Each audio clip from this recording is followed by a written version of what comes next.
Isang makisig na binata ang tinawag, siya ay si Siho.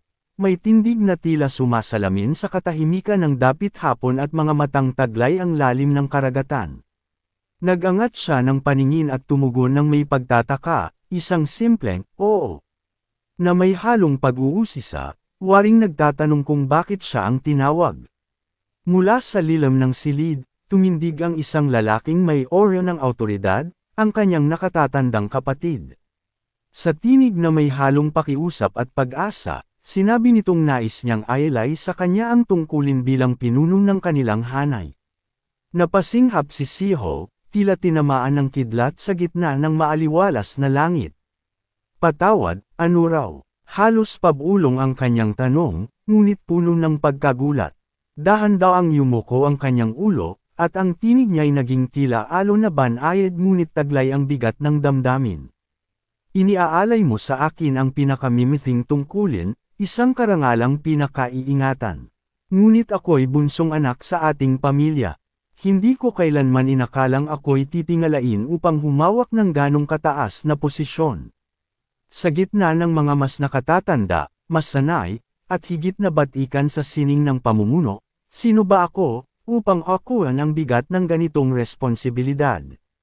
Ngunit may init at katiyakan sa sagot ng kanyang kapatid. Mas may kakayahan kang magtaguyod ng ating hanay kaysa sa akin, Siho. Ikaw ang haligi ng ating pag-angat, ang dahilan kung bakit ang ating munting samahan ay umusbong. At ngayoy kabilang na sa 3 pinakakilalang pangkat ng mga mangangalakal sa buong rehiyon.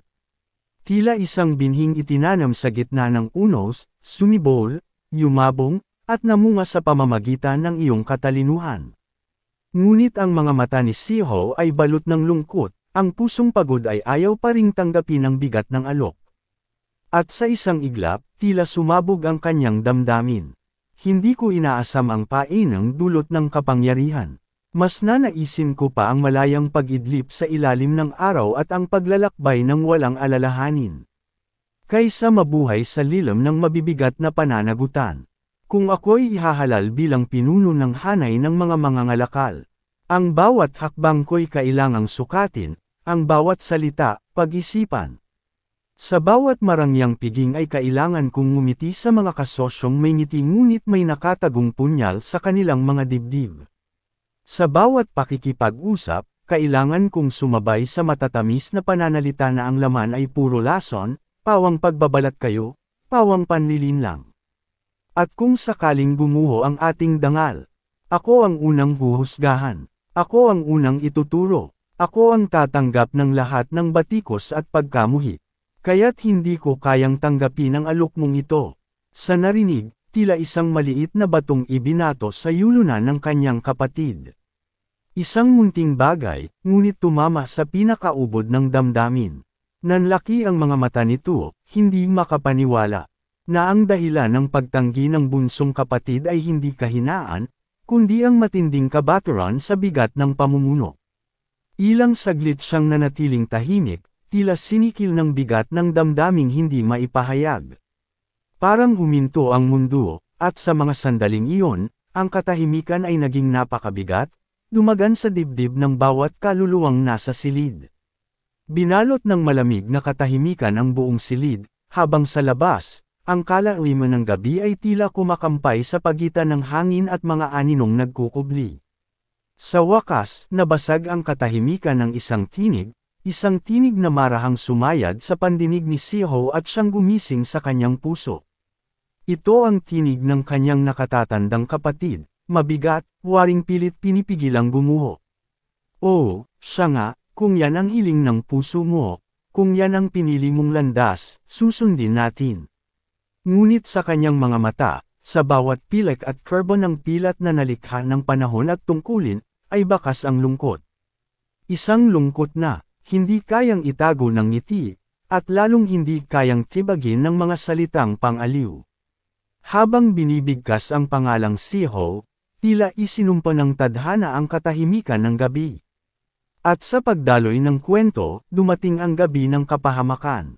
Isang gabi ng dilim at apoy, ang liwanag na tanging nagliliyab ay mula sa nag-aapoy na kasinungalingan, pagkakanulo, at kamatayan. Doon, sa gitna ng haliging nilamon ng apoy, nakita ang katawan ng lider ng pamilya. Ulo'y pugot, dugo'y sumingasing sa abo ng kanyang pangarap. Wala na siyang buhay. Isang trahedyang isinulat ng mga kamay na walang puso, kaunos-lunos, karumal-dumal, walang habas ang sinapit. Ang lahat ay nasusunog. Lahat ng itinindig ni Siho, bawat haligi ng karangalan, bawat pader ng tiwala, bawat alaala ng tagumpay, ay unti-unting nabura ng apoy ng kapahamakan. Ang mga bahay na minsang nagpatatag ng kanilang angkan, ngayon ay abo na lamang na dinadala ng hangin. Ang sentro ng kanilang pamilya, ang puso ng Yunhe Merchant Group, ngayon ay isang dambuhalang siga ng pagkawasak. Sa gitna ng kadiliman, kasabay ng pagkasunog ng tahanan, mga ulo ng kamag-anak, kaibigan, at mga kapanalig ay nakatusok sa mga sibat. Mga katawan na nilapastangan, mga bangkay na hindi binigyang dangal. Ang kanilang dugo ang nagsilbing tinta sa isinulat na katapusan ng kanilang kabanata. Ang mga gwardyang minsang naging pader na pamrotekta sa kanyang kabataan, wala na. Ang kanyang ikalawang kapatid, wala na ring buhay. Ang mga tagapamahala ng yaman at karunungan ng angkan. Ang pabilyo ng pananalapi, Ginoong Jiang. Ang Breeze Pavilion, Ginoong Lim. Ang mga general, ang mga matitikas na leader ng Silverwind Squad. At maging ang mga tagapamuno ng Sunset Pavilion, silang lahat ay nalugmok. Ang lahat ng mahal ni Siho, ang lahat ng naniwala sa kanyang angkan. Ngayon ay wala na. Isang karumal-dumal na kamatayan ang naging dulo ng kanilang tapat na paninilbihan. Isa-isa silang binawi ng gabi, ng apoy, ng pagtataksil. At doon, sa gilid ng guho, duguan, basag ang katawan, putol ang kaliwang braso, at unti-unting nauupos ang kanyang hininga. Nakaupo si Siho, ang bunsong anak ng Yunhe Merchant Group. Sa mga mata niyang wala ng luhang may luha. Doon mababanaag ang sagot sa tanong na matagal niyang iniiwasan. Na minsan, kahit ikaw pa ang ayaw maging pinuno, ikaw pa rin ang huling natitira upang tumindig sa gitna ng abo ng pagkawasak. Habang unti-unting nauupos ang hininga ni Siho, nanatili ang kanyang tingin sa iisang nilalang. Ang halimaw sa anyo ng tao, ang ugat ng lahat ng pagkawasak at pagdanak ng dugo. Si Namgang Kang, ang malamig at malupit na leader ng White Heaven Merchant Group. Dahan-dahan itong lumalapit, may dalang espadang tila sumasayaw sa hangin. Ngunit sa bawat indayog ay kasamang ibinubulong ang kamatayan. Kasabay ng bigat ng presensyang nakadagan sa paligid.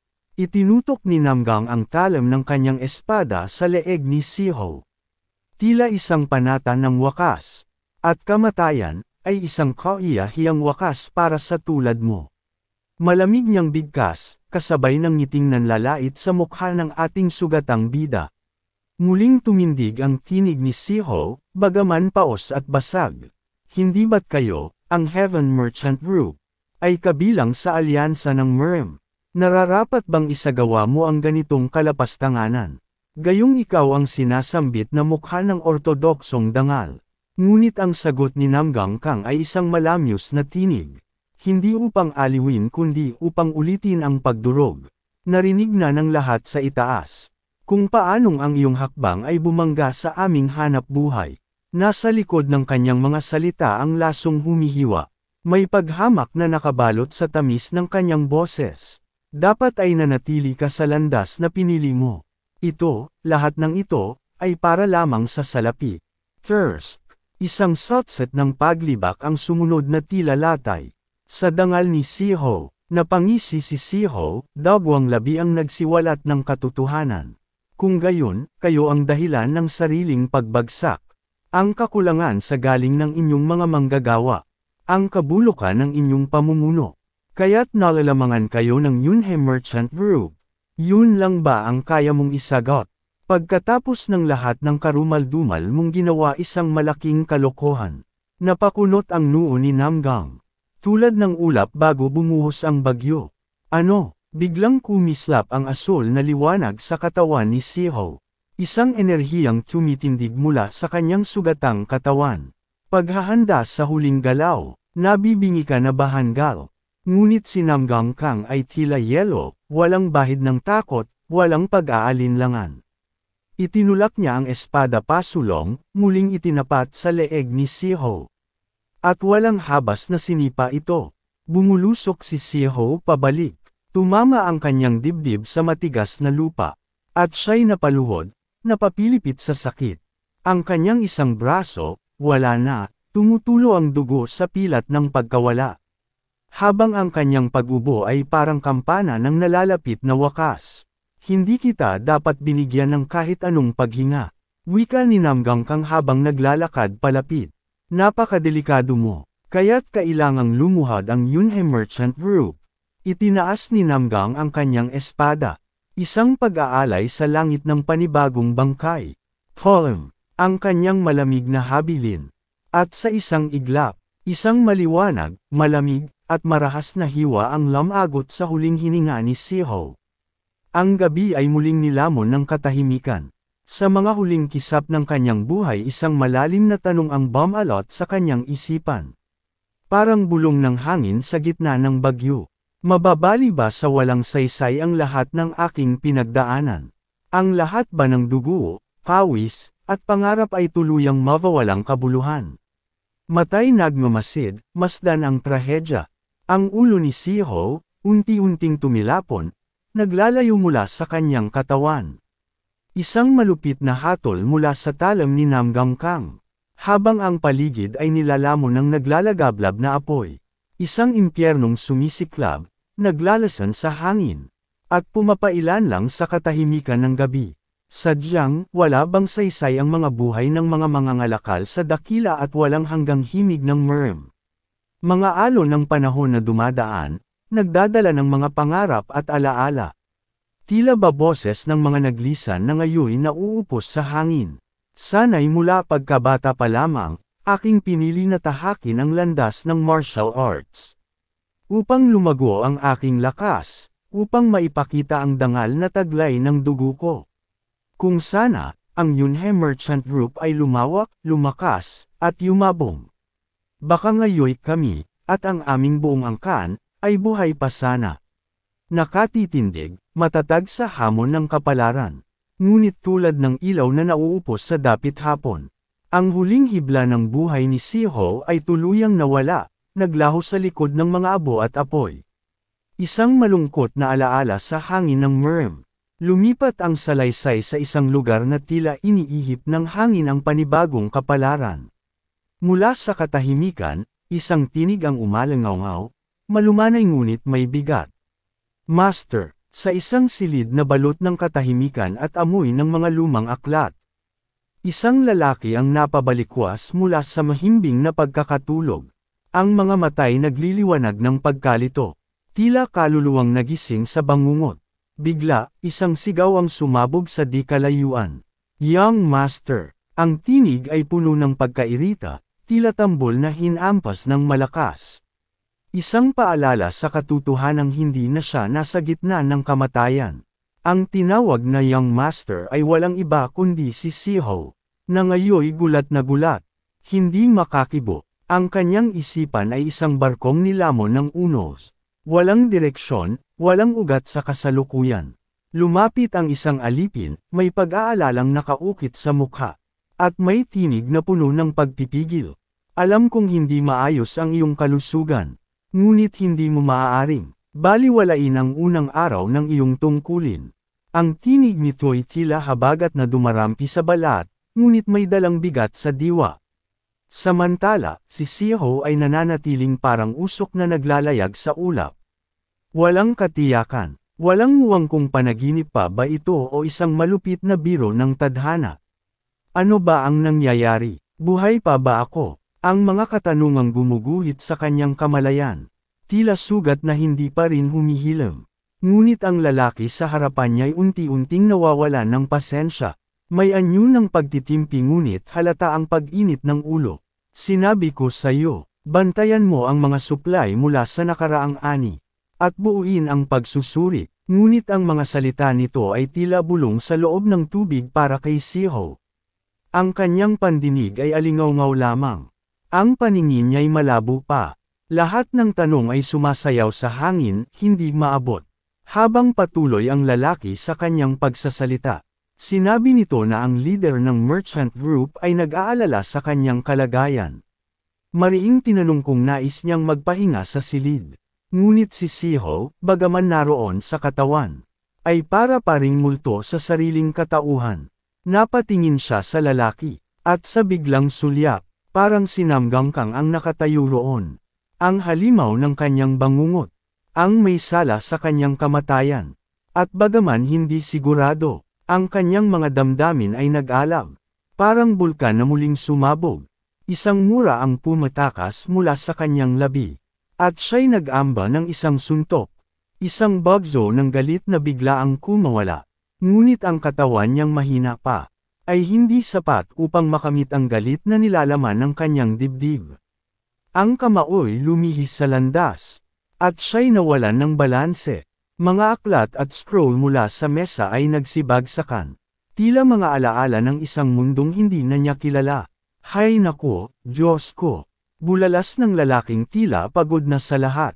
At sa isang iglap, isang nakatiklop na paypay ang bumagsak sa kanyang ulo.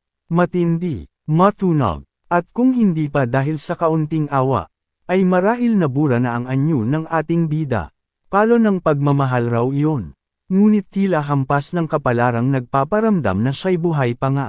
Ano itong pakiramdam? Napakapamilyar. Tila yakap ng nakaraan. Hindi ito sinamgangkang. Hindi ang halimaw ng kanyang alaala, kundi si Yu So-ak, ang pinuno ng kagawaran ng panloob na mga usapin. Ang Chief of Internal Affairs. Isang taong may anyo ng pagkabahala sa mukha. At mga matang halatang ginigiling ng pagod at pag-aalala. Si Siho ay nababalot ng ligalig, ang kanyang diway parang alon sa gitna ng malakas na bagyo. At sa gitna ng pagkabagabag, marahang lumitaw ang tanong sa kanyang puso. Hindi ba't matagal na siyang patay? Bakit andito siya sa harapan ko at buhay na buhay? Nakapulupot ang dalawang kamay sa kanyang ulong may nakaukit na malalaking bukol. Mula sa pagkakasuntok at palo, at ngayoy tila umuusok pa sa sakit.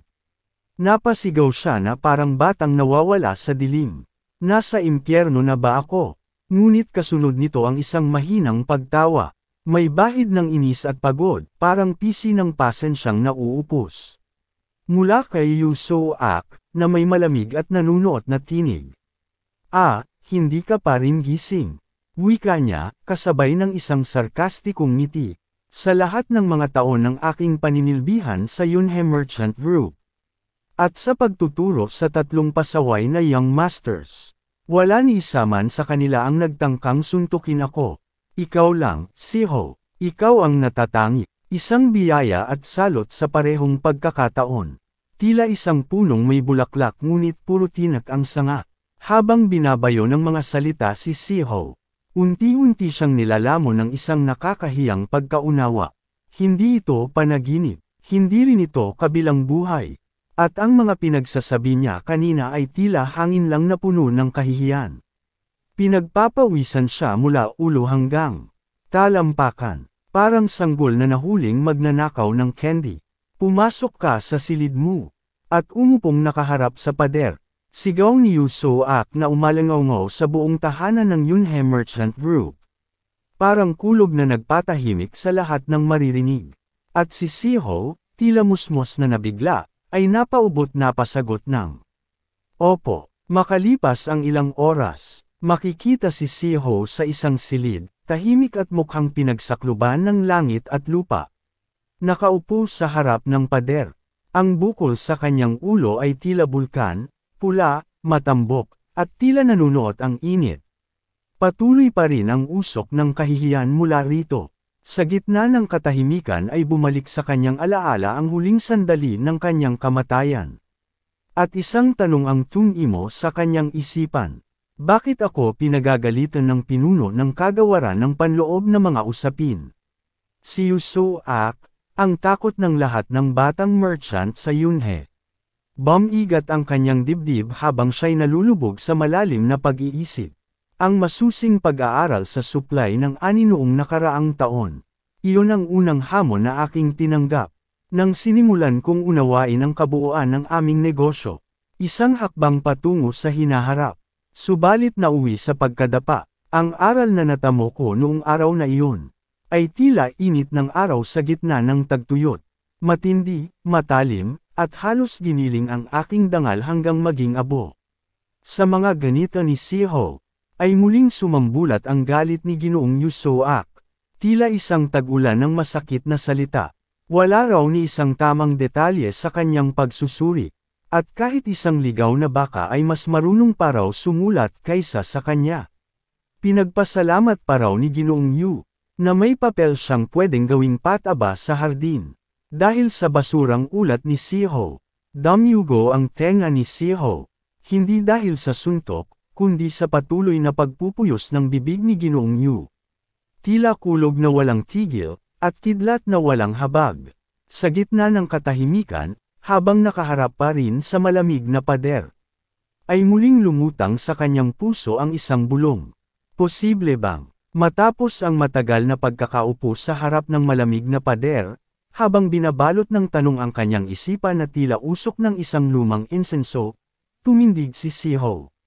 Mabigat ang bawat hakbang, worry lumulubog ang kanyang paa sa putikan ng mga ganita. Sa tinig na bahagyang nanginginig, tinawag niya si Ang M, ang babaeng gwardya, ang kanyang matapat na anino, na sa mga oras na iyon ay nakalambitin ng baligtad mula sa kisame, animoy isang paniking nagpapahinga sa katahimikan ng umaga. At magalang na nagtanong kung ano ang kailangan ng kanyang young master.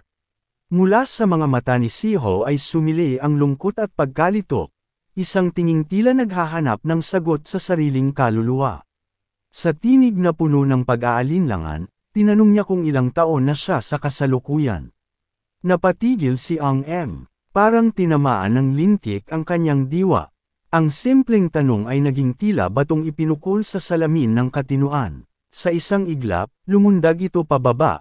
Marahang lamapat ang mga paa sa sahig na parang hanging walang bigat. Lumapit agad sa kanyang Panginoon. Napatanong siya kung napuruhan ba talaga ang ulo ng batang ito. Ngunit mabilis siyang pinigilan ni Siho. Sabihin mo na lang ayokong tanungin pa kung bakit. Tahimik na itinali ni Ang M ang kanyang buhok, at sa tinig na walang alinlangan, sinabi na kahapon ay ginanap ang 15 kaarawan ng ating bida. Parang sumabog ang isang kampana sa loob ng kanyang bungo. Napalaki ang mata ni Siho at payutol niyang nausal. 15. Ang kanyang mukha ay agad binalot ng pagkabahala, isang uri ng pagkalito na kay hirap isalarawan. At sa kanyang isip ay umaalingaw-ngaw ang tinig ng nakaraan. Pero ako ay 39 na taong gulang na. Napaangat ng kilay si Ang M, pinisil ang sentido at iniling ang ulo. Ngunay sinubukan mong suntukin ang chief. Ngayoy tinatanong mo kung ilang taon ka na. Young master, sigurado ka bang ayaw mong ipatawag ko ang taga-sirang manggagamot? May kilala akong bihasa sa pagsasaayos ng isip lalo na sa mga taong naligaw sa daan ng katinuan. Ngunit tila walang naririnig si Siho. Nakatahimik siyang nakatitig sa sariling mga palad, malambot makinis at walang bakas ng pakikibaka. Wala ni anong galos ni kapirasong paltos. Tila ba ito'y kamay ng isang kabataang hindi pa sumalang sa apoy ng mundo? Bumalik ba talaga ako sa mas batang ako? Bulong niya sa sarili, pilit hinuhuli ang kanyang hininga. Sa isang iglap hinampos niya ng sabay ang kanyang pisngi. Isang desperadong pagsubok upang magising sa isang bangungot na tila walang hanggan. Napakislot si Ang M, dali-daling lumapit at sa pag-aalalang tinig tinanong kung anong ginagawa ng kanyang young master. Hinawakan niya sa balikat si Siho at inalog, tila sinusubukang ibalik ang katinuan nito. Masakit, mahinang yuzel ng ating bida. Oo, masakit talaga, sagot ni Ang M, halos wala sa sariling tumango. Ngunit higit sa pisikal na kirot ang puso ni Siho ang lumuluha. Ang kanyang isipan ay lumulutang sa agos ng alaala. Pero patay na ako, di ba? Ang mga salita'y halos pabulong, parang dasal ng isang nawawalang kaluluwa. Lahat ng alaala sa araw ng kanyang kamatayan ay sariwang-sariwa pa sa kanyang isipan. Ang kanyang pamilya, nakahandusay sa dagwang sahig. Mga matay walang buhay, mga katawan ay malamig at basang-basa ng dugo. At ang sandaling iyon, ang sandaling ang malamig na espada ng pinuno ng Heaven Merchant Group ay humiwas sa kanyang leeg. Naanimoy nagputol sa mismong sinulid ng kanyang kapalaran. Nang inag si Siho, napahawak siya sa kanyang leeg. Tila naroon pa rin ang bakas ng sugat at ang hangin sa paligid ay biglang lumamig. Parang bamulong ang kamatayan na muli siyang tinatabihan. Tahimik si Ang M ngunit sa kanyang mga matay namamayani ang pangambang di maipaliwanag. Ang lahat ay totoo, bumalik ako sa nakaraan. Ang pamamaslang ay hindi panaginip. Ito'y bangungot na minsan nang naging aking realidad. Ang pakiramdam ni Siho ay parang nakatali ang kanyang leeg sa mga daliri ni Namgang Kang. Isang sinulid ng kapangyarihang kaibigat. Kinokontrol siya na parang isang manikang walang sariling galaw. Napakagat sa ngipin si Siho. At mula sa kanyang dibdib ay bumalong ang apoy ng galit. Nag-alab ang kanyang diwa habang marahang binigkas ang mga salitang. Hindi ko napapayagang mangyari ulit ang lahat ng bagay na iyon. Sa isang iglap ng katahimikan biglang sumingit si Ang M. Nakakunot ang noo, may halong biro sa tinig. Anong hitsura yan? Gusto mo bang mabawas? Para kang natatae. Si Siho ay tila lumulutang pa rin sa agos ng sariling isip, naglalayag sa dagat ng alaala at tanong, hinahaplos ng hangin ng isang nakaraang mahirap kalimutan. Maliwanag pa sa sikat ng araw ang bawat hibla ng ganita sa kanyang nakalipas na buhay. Mga tagpo ng sakit, pagkatalo, at pagkakanulo, lahat ay tila nakaukit sa marmol ng kanyang kaluluwa. Subalit sa parehong ganito rin nagmumula ang liwanag ng karunungan. Alam ko na ngayon. Alam ko kung paano harapin at lagpasan ang unos. Gagamitin ko ang lahat ng natutunan, ang bawat pagkadapa, ang bawat pagkatalo, bilang hakbang tungo sa tagumpay.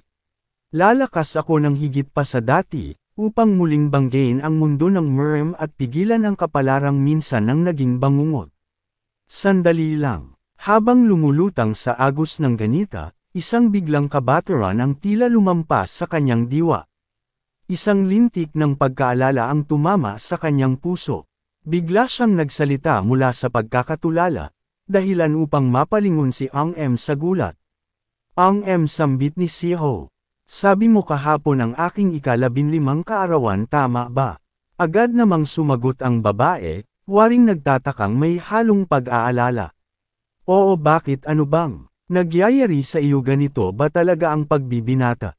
Hindi sumagot si Siho. Sa halip, napakunot noo ito at nagtanong sa sarili. Anong taon na nga ba ngayon? 1, 2, nagsimula siyang magbilang habang ang butil ng pawis ay dahan-daw ang gumuguhit sa kanyang pisngi. Masamang balita, 1 linggo na lang. 1 linggo bago ang insidente, ang simula ng pagbagsak, ng madugong kapalaran. Mabilis niyang hinarap si Ang M, ang kanyang mga matay tila apoy na muling naglalagablab. Ang M, napataas ang kilay ng gwardiya, bahagyang naiinis sa tono ng panggugulo. Ano na naman? May kailangang tayong gawin, sabi ni Siho, malamig at matatag ang tinig. At dapat walang ibang makakaalam. Seryoso ang mukha nito, tila ang bawat salitang binigkas ay may timbang ng 10 taon ng digmaan. Tumitig siya kay Ang M, hindi bilang isang batang amo, kundi bilang isang taong may mabigat na misyon. Nagpakawala ng buntong hininga si Ang M, saka mahinahong nagtanong.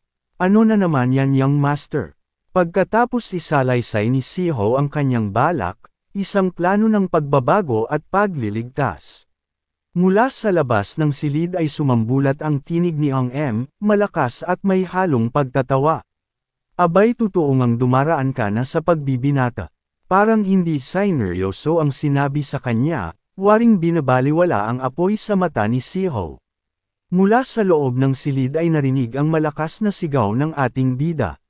Hindi, sa isang sulok ng katahimikan, sa lilam ng aninong hindi pinapansin ng mundo, isang lihim na sulat ang marahang ipinasok sa isang sisidlang kahoy. Maingat itong isinara, parang kabaong ng katotohanang kailanmay hindi dapat mabuksan. Ang tunog ng pagsasara nito ay tila lag-itik ng isang sumpang gumising mula sa pagkakatulog. Sigurado ka ba sa bagay na ito? Bakit hindi naman? Tugon ng lalaking nababalutan ng itim na kasuotan, mula ulo hanggang paa. Wala ni anino ng kanyang pagkatao ang lumulusot mula sa makapal na telang nakatabing sa kanyang mukha. Isang nilalang na tila isinilang sa mismong sinapupunan ng dilim. Ang pinakabatang tagapagmana ay sinimulan na ang kanyang pagsasanay sa sining ng kalakalan. Siya si Siho, ang ating bida. Ngunit narinig ko rin na ang gwardiyang nagbabantay sa kanya ay isang bihasang mandirigma. Isang martial master. Tinapik ng lalaki ang kasamang balot sa dilim, sabay tanong. Kakayanin mo bang isagawa ito ng walang ingay, walang bakas, at walang saksi? Bahagyang natawa ang nilalang sa anino. Bakit ako matatakot sa isang batang nasa bingit na ng kamatayan dahil ba siya ay mahina, laging may sakit, at hindi marunong sa anuman sa larangan ng pakikipaglaban ni hindi nga ito makalakad ng tuwid kung walang saklay. Tungkol naman sa gwardya, may nakaabang na akong bitag. Alam ko kung paano siya aalisin sa daraanan, upang maisakatuparan ko ang plano ng walang abala. Kaya huwag ka nang mag-alala. Mula sa kanyang kasuotan, inilabas niya ang isang bagay na nakabalot sa madilim na tela. Isang kagamitan na iniabot sa kanya ng mismong taong nag-utos sa pagpapatamba sa batang si Siho. Maingat itong itinago muli, tila isang sumpang ayaw muling mapalaya. Kung may mangyaring hindi inaasahan, lilipunin ko ang lahat ng makasasaksi. Walang sino man ang makakauwi upang magkwento. Taglay niya ang presensyang mabigat at malamig na parang bangungot, at sa dilim ay nanlilisik ang kanyang mga mata, tila dalawang ilaw ng kapahamakan. Nag-atubili ang kausap at muling nagtanong. Pero dati mo silang pinagsilbihan. Mga amo mo sila noon. Mga master tila niluwa ng lalaking balot sa itim ang salita na may halong paghamak. Ang batang tagapagmana ng Yunhe Merchant Group ay itinakdang mamatay bago pa man siya lumaki. Isang halimuyak ng kamatayan ang bumalot sa kanyang mukha. At sa kanyang mga mata, lumantad ang matinding pagnanais na pumatay. Ngumiti, siya, isang ngiting masama, baluktot, tila nilikha ng kadiliman. Naglalawe siya, at sa kanyang anyo, para bang ang katinoan ay unti-unting nilalamon ng pagkabaliw. Kung ako ang tutapos sa kanyang paghihirap, hindi ba't dapat pa siyang magpasalamat marahil ay matagal na rin niyang inaasam ang wakas. At sa akin pa ito manggagaling. Isang marangal na pagkamatay, hindi ba? Habang iniisip niya ang anyo ng batang si Siho, payat, mahina, marupok, na tila isang daong tuyo sa gitna ng bagyo, lalong lumalim ang kanyang halakhak. Sigurado siyang ang bata ay hindi aabot sa liwanag ng umaga. Samantala, sa isang napakalayong dako, bumaling ang kwento sa ibang tagpo. Young Master, isang tinig ng pagkabahala ang sumalubong sa malamig na hangin.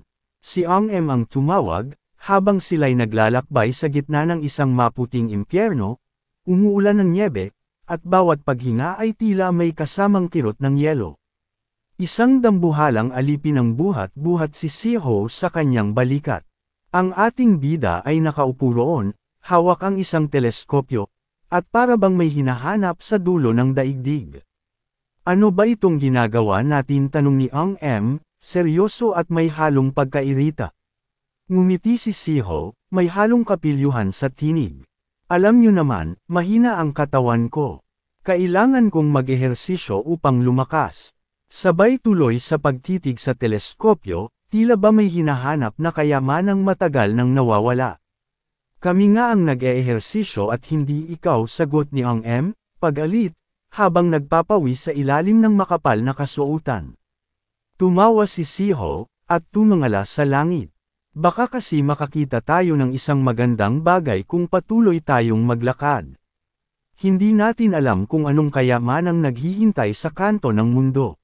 Magandang bagay gaya ng ano? Tanong ni Ang M, napapailing.